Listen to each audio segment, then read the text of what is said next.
Hey guys, it's Brandon. So I'm just going to jump right in deep into some really deep stuff. I'm not going to try to target any one person, and if anything, I'll try to target myself because it's a human nature issue in general that I wrestle with. Uh, okay, so I've mentioned in the past that I have these big website breakthroughs that are going to change how the monetary system works and how auctions work and listings on Amazon, all these different things. And you say, okay, we'll release it. Problem is, there's a few things. One, just jumping in really deep, and I didn't even really realize this. I knew it subliminally, but I never really verbalized it, and I've kind of said it, but not quite. I'm trying to figure out who I want to be. I'm trying to figure out if I'm the guy who just says, here's the idea, world leaders, you take 95% of the proceeds. I'm going to divvy it up between all you guys. Some big firm government in China, some big firm government thing in Russia, UK, Europe, South America, United States, Canada, whatever. Here you go, Australia. There you go, right?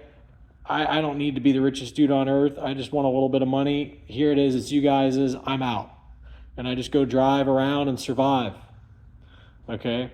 So that's one option is I just get enough money to, but the issue is, what if the invention itself takes humanity to a stage where humanity shouldn't be? And I'm going to tell you right now, it definitely takes humanity to a different stage, because the way that the auctions work, and it scares me to even talk about it because it's not that difficult to figure it out, I suppose. It's somewhat tedious and time consuming to get it all organized and built properly, but the idea is very simple to understand. But long story short, I've invented a way that results in a very rapid pace of technological advancement. So, for instance, right now we sit here and squabble over, is General Motors ever going to give us a mechanical diff vehicle, Corvette with a big motor in it? This technology I have basically allows that to happen very quickly. And if General Motors doesn't want to do it, another company does. And I'm not going to get into any further than detail than that because that's already half the puzzle right there. And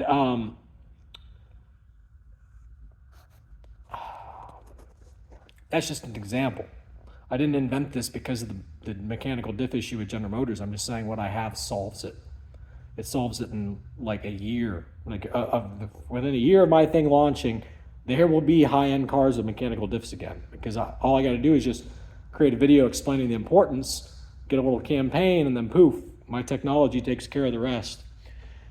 And so humans at that point are not governed in the way that we're currently governed. So we're currently governed by these supercorps, meaning these councils on supercorps and these councils and governments and these councils, committees, different things like that. They can say, no, the masses don't deserve mechanical diffs in high-end cars. Now, for those of you saying, oh, who cares, just a mechanical diff, that's an example.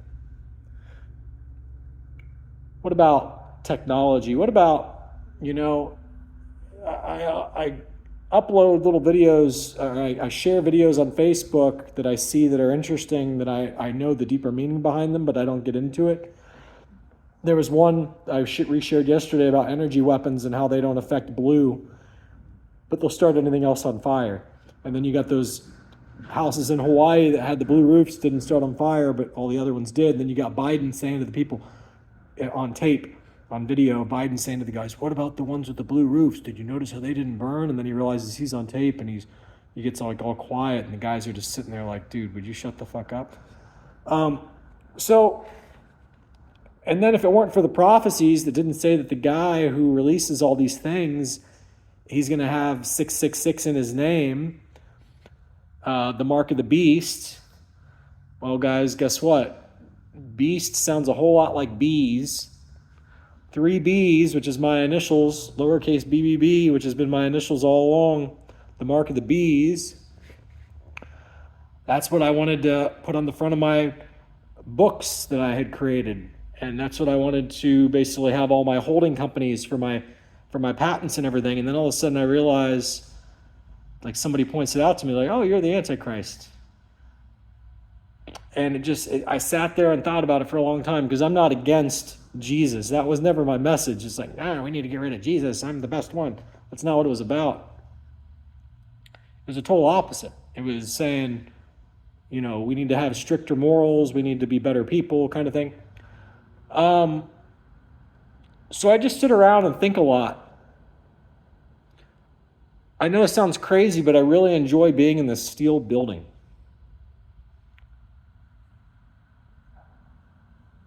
I really enjoy being in cars.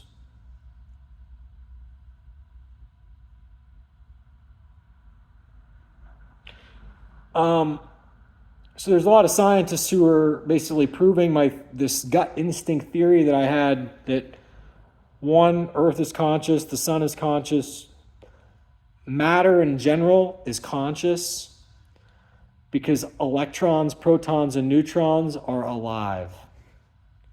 And when you go down to like mushrooms, like mycelium or whatever it's called, and you look at all the decisions they make and how they break things down, they set up these neural networks.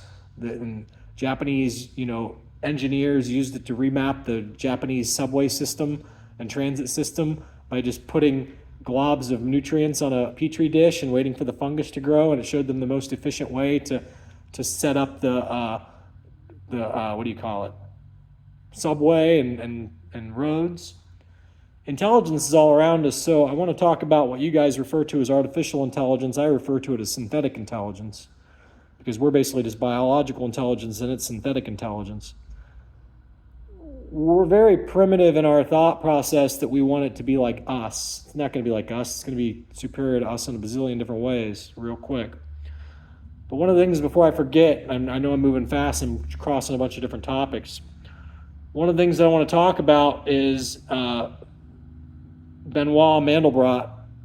Benoit Mandelbrot's the one who basically brought fractals to the mainstream, because he worked at IBM, and there was an interference pattern in electronic wires that no matter how far he zoomed in on an increment of time, there was this weird interference pattern that came from nature.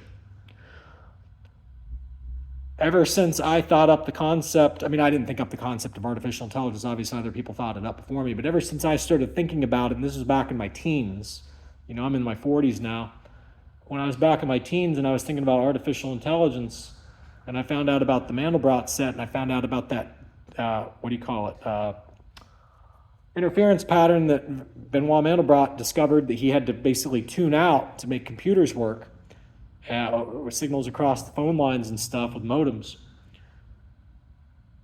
It started to dawn on me that if nature is alive, and back then I had a more primitive understanding of it, and since then I feel like it's been revealed to me how things really, not really fully work, but way more than what the average Joe understands about physics, and how the movements occur with electrons, protons, neutrons, why they do what they do, its conscious decisions, why we exist.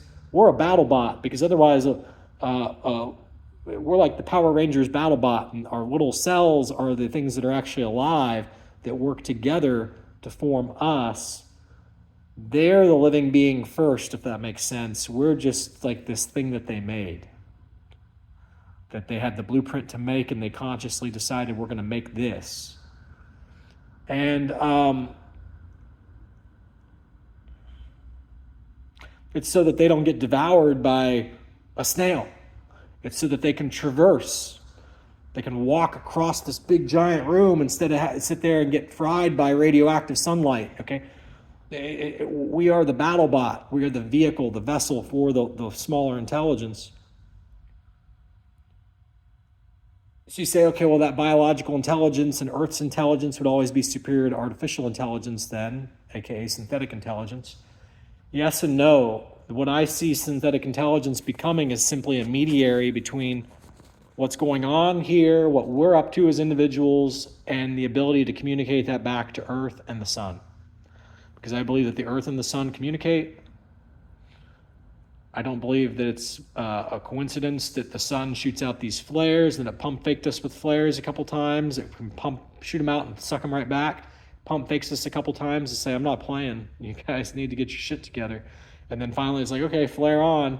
It flares the Earth. Next thing you know, you got volcanoes going off everywhere, earthquakes. Got really hot outside all of a sudden, didn't it? I see artificial intelligence as simply a communication device to allow the earth to better understand each of the parasites called human beings that are crawling around on it right now. So when your religions talk about Judgment Day, see, I always refrain, I don't want to say always, but I refrain from taking the easy path way more than anybody that I've really ever met. Really, when I sit there and tell people how much I'm thinking things through, they're like, dude, just do it. Just do it and stop thinking about the repercussions. Well, when you, as an individual, can't cause a lot of harm because you're not very powerful, that's a great philosophy to have. That's fine. I'm not, whatever. The problem is if all of a sudden everybody has a super technology that's worse than a nuke and everybody has that philosophy, we're toast.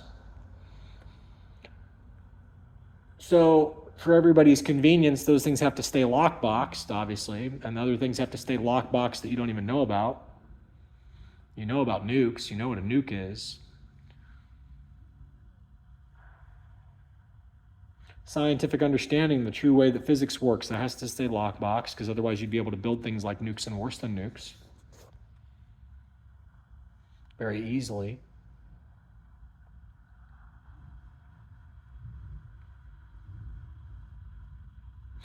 It's this thing where we humans, we're not very good at keeping our egos in check. So like, let's say you're Elon Musk and you want to make the world a better place, and everybody says, oh, I want faster high-speed internet in the middle of the fucking Sahara Desert or the Amazon, and Elon's like, I can fix it. I can put a bunch of satellites up in the sky. You're like, yeah, this is better. But what happens when all of a sudden those satellites all start crashing into each other like a domino effect, and bing, bing, bing, bing, and now it's just total space debris across outer space, and you can't even have a satellite up there because there's all these shrapnel bolts flying all over the place. And this is real concerns. You know, the Air Force and everybody explained this to Elon Musk when he started doing this. And his whole philosophy is if we don't do it, China's going to do it. But Elon Musk, I don't think, is smart enough in the beginning to know that there was a control mechanism. And he viewed that deep state control mechanism that existed everywhere as tyranny. And therein lies the paradox. The average Joe says, you're holding me back. I want high-speed internet. But then when all of a sudden you have no satellites in the sky, and you wish you had just the few you used to have so that the cell phone towers would work again better than they currently work without satellites, you start to realize I gambled away what I have because I thought that I deserved better, that I was entitled to better, that we could just have better and it was going to work out great. I came from a family, both sides, but my mom's side especially, they just run their mouth. They try to talk their way out of anything. I used to be that way a whole lot more. And somewhere in my teens, my stepdad and just different movies kind of like woke me up that there's a better way. Maybe, I don't know if it's better, but there's definitely a different way to where you don't say something unless you mean it. And like if you promise you're going to do something to somebody, you do it. If you agree to a deal with somebody or offer up a deal that favors them more, and you don't lay out any anti-stipulation, where it's like, okay, I'll come do this for you. I'll come by on Sunday and do this. I'm going to come by on Sunday and mow your yard. Okay. And then you don't show up on Sunday to mow your yard? Mow my yard? And you're like, well, you weren't doing anything for me. You've got to communicate that you wanted something done. That's the big boy thing. You got to communicate what the trade-off is that you want in return. Okay, the exchange of goods. Don't offer someone a gift and then pull it back and expect them to not view you as an unreliable idiot. Hey, you know what? I'd come by on Sunday and mow your yard if you can pay me $50 for my time and my gas. I know your lawnmower is broken. I'll take some time out of my day to come help you out this week. Okay, let me think it over. What about $40? Okay, fine. You got yourself a deal. Both parties agreed. But the moment that you just say, I'm just going to come by and mow your yard on Sunday, okay, deal, deal. And so back to the conversation that we were having yesterday about these people who didn't fully grow up in life, and I'm not talking about physically, I'm talking about mentally.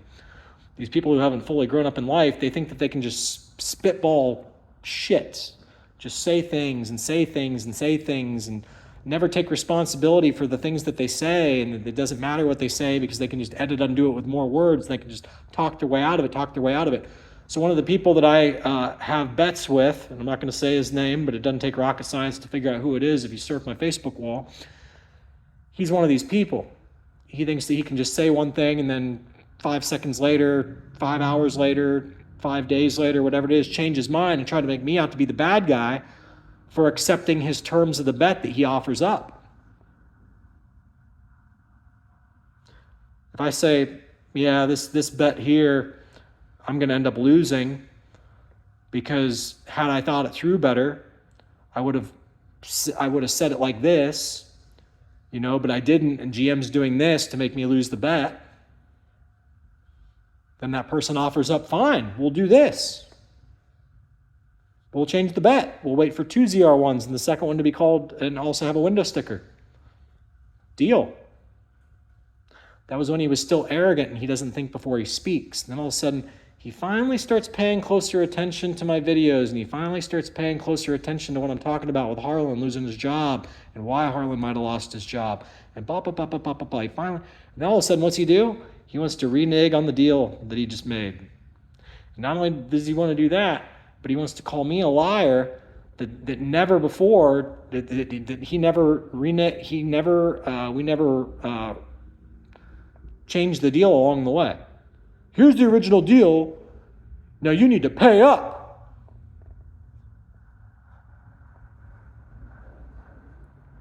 Making me out to be the bad guy. Thinks he can just talk his way out of anything. People aren't accountable for the mistakes they make. They want to blame everybody else.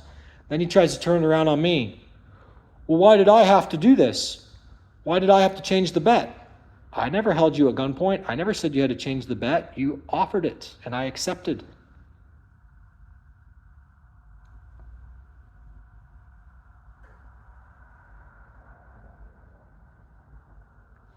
And now I'm the bad guy in his eyes. And there's a lot of people who think like he does, who would say, yeah, just go back to the original bet. Don't honor the one that you promised that you do. But see, this applies to business. This applies to countries. This applies to global trade. This concept that I'm explaining right now applies to so many things.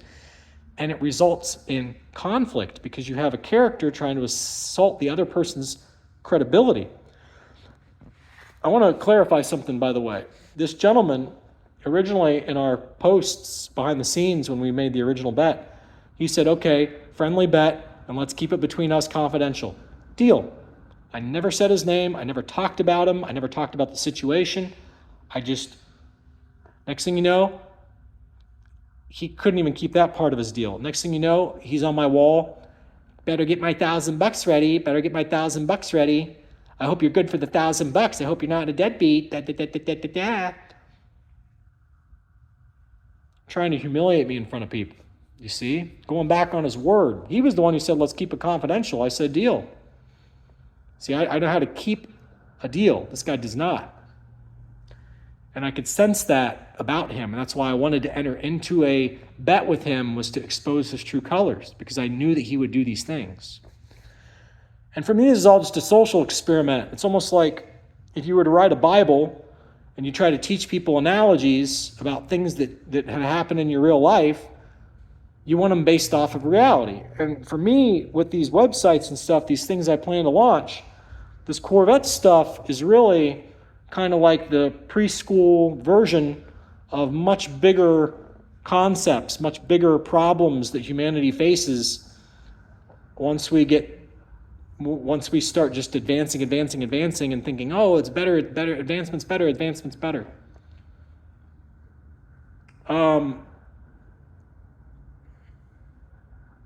So a large portion of my time is me trying to figure out, who do I want to be?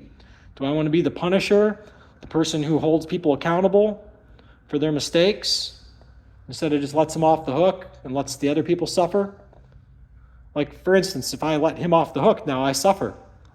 He made an agreement. I agreed to the agreement. Now he wants off the hook.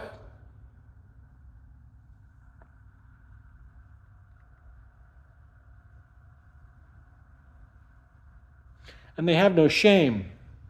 They don't sit there and say, yeah, I probably shouldn't have done that. You got me. That's what I said. I took the mature route and I said, yeah, I'm probably going to lose the bet. GM's making little trips, snags to get me to lose the bet. You know, just a side note, the people at GM right now, I guarantee you are not happy with this guy because the people at GM wanted me to lose. And this guy fucked it up. He botched it, in my opinion.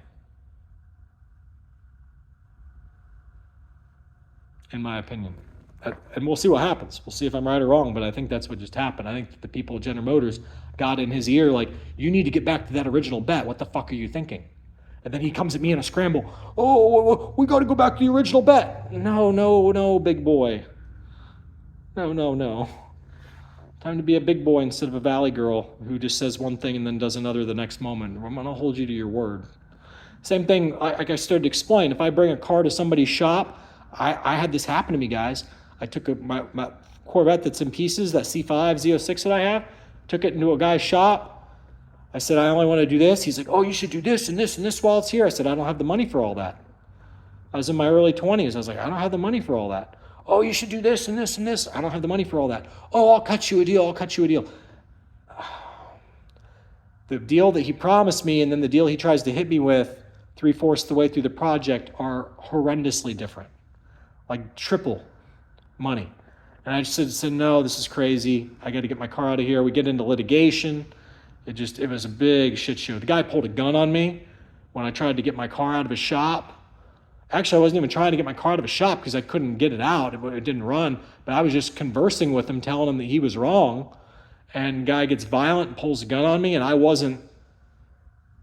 did not deserve to have a gun pulled on me. And then he runs away, and I never called the cops on him. I should have called the cops on him. Could have thrown his ass in jail. The point is, and to this day, that guy thinks he was completely right and he didn't make a mistake when I could have thrown him in fucking jail. It's just like,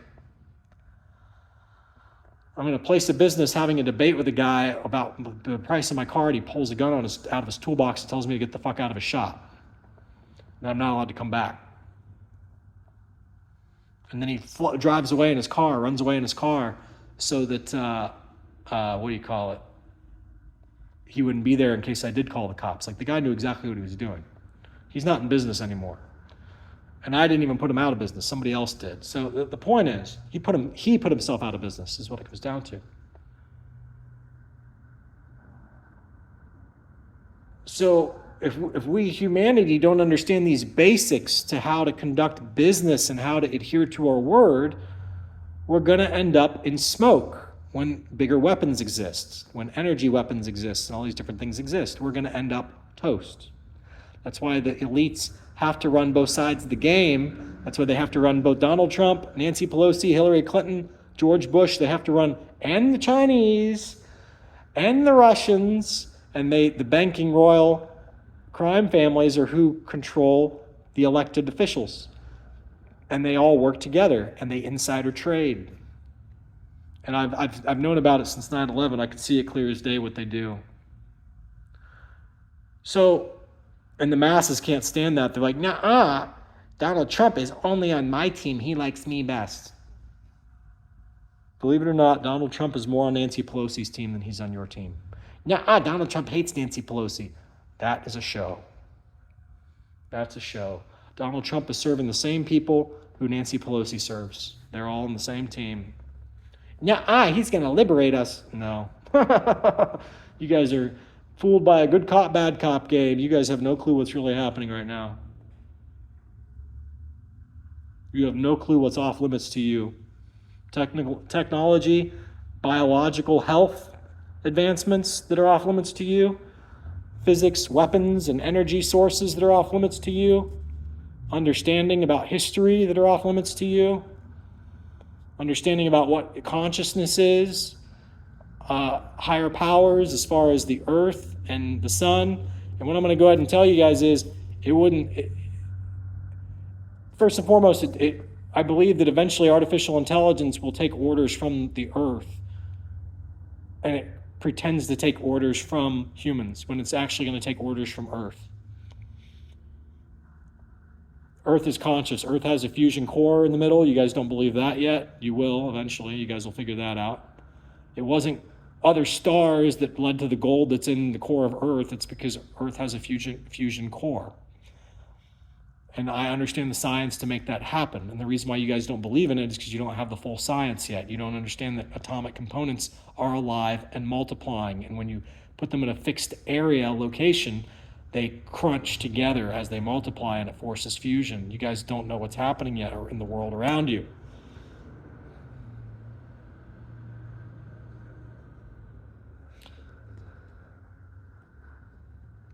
I've said it before, and I'll say it again. This whole Vet Titans thing for me was a baby step to get my feet wet with who am I gonna be? What's too much? What's too nice? And what's just right in the middle? What's too pessimistic? What's too optimistic? And what's realistic in the middle? I'm not trying to get everybody on my team. I'm not trying to have the most subscribers and say, look at me, I got 100,000 subscribers, and over half those subscribers are bots that he paid to get, okay? Meanwhile, Conti's sitting there scratching his head like, I wonder why I've only got 57,000 and Justin went up to 100,000. It's because one person has fake subscribers, and then he uses those to get people to pay to be on his channel. I got 100,000 subscribers, so if you want to promote your carbon fiber products on my channel, it's worth some money. The guy's a cheat. Anyway, fair trade, not getting the best of somebody, not having someone get the best of you. Fair trade, and fair trade exists on the agreement of a deal, on a fair, transparent deal where there was no deception, no lies.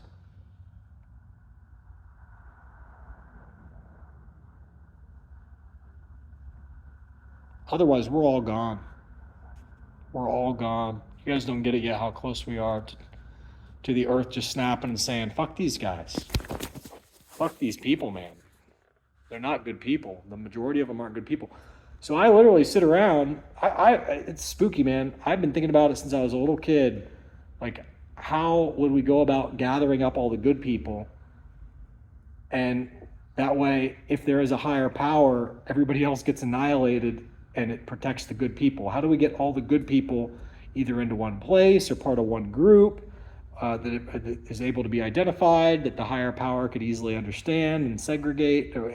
Or is there a way that we can just group ourselves and conduct fair trade, and everybody else who wants to try to get the best of each other, they end up destroying each other because they all get into fights with each other? And we're just like we're like the good people. We're like the Mormons who nobody wants to fight with, or we're like the Buddhist monks or whatever it is, Tibetan monks or whatever. It's where people are like, no, they're fine.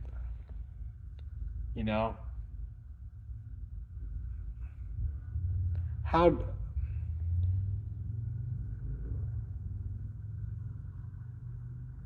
But I don't believe it's something you can be born into. I believe it's got to be a test that each individual has to pass. I don't believe it's a skin color. I don't believe it's who your mommy was, what school you went to, what church you got drugged to, what religion, what political party you pushed the button for. I pushed this button. That means I'm God's favorite now. I killed those people over there without a trial. That means I'm God's favorite now. It's got to be something deeper. And believe it or not, my websites, and this is the spooky part, it allows people to start to identify who's who. And so the evil people, if you want to call it that, bad people, people who try to get the best of you and enslave you, whatever you want to use as verbiage, the bad people, if you will, according to my system, they're not going to like my system. They're going to see how it works, and they're going to be like, fuck this. It's like the corrupt billionaire's worst nightmare, and it's the inventive people's dream come true. But again, if that invention spawns weapons that then the next generation gets their hands on, and we haven't separated who's who yet, now we're all up in smoke. So you really start to realize that maybe the way that the world was 100 years ago is the way to be, and that we're really we're teetering on the brink of total destruction right now.